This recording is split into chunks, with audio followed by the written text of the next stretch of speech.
Halo, apa kabar Sobat Diva semua? Semoga kabar kalian baik-baik saja. Terima kasih sudah selalu support channel ini dan menjadi Sobat Diva yang terbaik. Karena kalianlah, channel ini masih bersemangat untuk menyuguhkan video-video yang bermutu yang tentunya bermanfaat untuk kita bersama. Saya semakin senang jika kita dapat saling berinteraksi, berbagi cerita, atau sekedar say hello. Baik, kesempatan kali ini Diari Diva mau bahas tentang berhutang.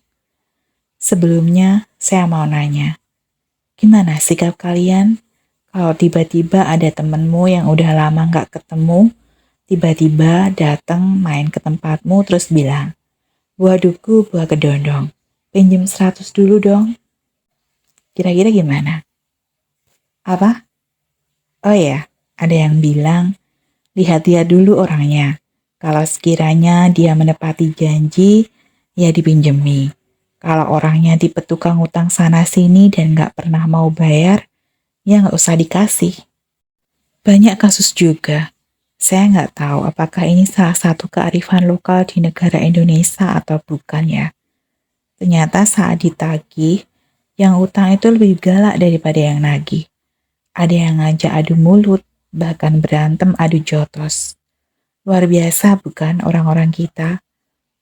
Setelah diselidiki kenapa mereka punya tingkat amarah yang begitu tinggi, ternyata ini jawabannya.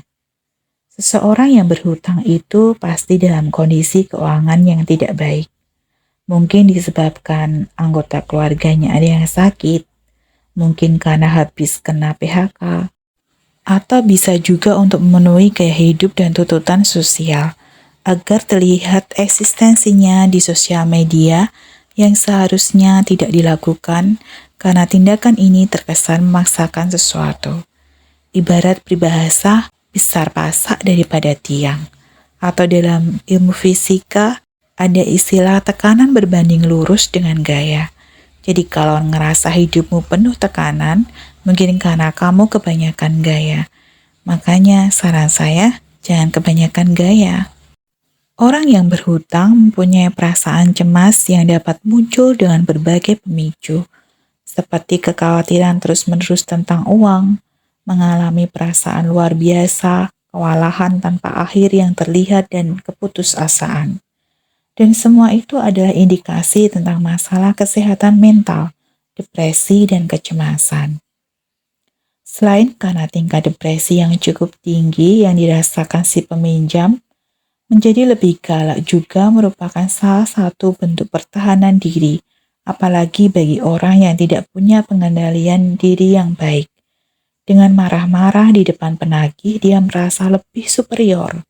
Dan tingkat yang paling parah, yaitu tipe yang tidak patut untuk dicontoh, yaitu tipe tidak mau membayar hutang, karena dia mempunyai itikat buruk tidak akan mengembalikan hutangnya. Saya berikan tips untuk orang yang akan meminjamkan uang, guna menghindari hal-hal yang tidak diinginkan terjadi. Berikut tipsnya. Yang pertama, memahami diri sendiri, mengetahui kondisi keuangan sendiri sebelum meminjamkan uang. Apakah kita masih punya uang cadangan jika sewaktu-waktu kita punya kebutuhan tak terduga? Yang kedua, mengenal dan mengukur orang yang ingin dipinjami. Kalian harus tahu betul apakah orang yang kita pinjami itu bisa dipercaya atau tidak. Yang ketiga, jika tidak nyaman atau memang kita lagi butuh banyak biaya dan tidak punya uang cadangan, jangan sungkan untuk mengatakan tidak. Yang keempat, membuat perjanjian secara tertulis. Ada perjanjian hitam di atas putih atas kesanggupan membayar hutang tentang nominal uang dan tempo pelunasan, agar si peminjam dan si penagih sama-sama enaknya. Selain tips untuk memberikan pinjaman kepada teman, ada juga tips bagaimana cara menagih hutang agar lancar dan si peminjam tidak banyak alasan. Yang pertama, tagih saat berdua saja tanpa diketahui orang lain. Tak lupa harus pakai bahasa yang baik agar temanmu tidak tersinggung. Yang kedua, minta bantuan teman yang lain. Hal ini dilakukan di kondisi tertentu saja, di saat temanmu susah untuk ditagih. Dengan bantuan teman yang lain, semoga si peminjam menyadari kesalahannya dan segera melunasi utangnya. Yang ketiga, katakan kalau kalian juga sedang membutuhkan uang.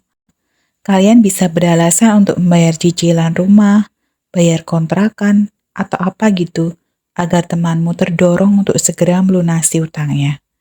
Yang keempat, dalam menagih, kalian harus tegas, karena Sobat Diva berhak atas uang kalian yang dipinjam temanmu.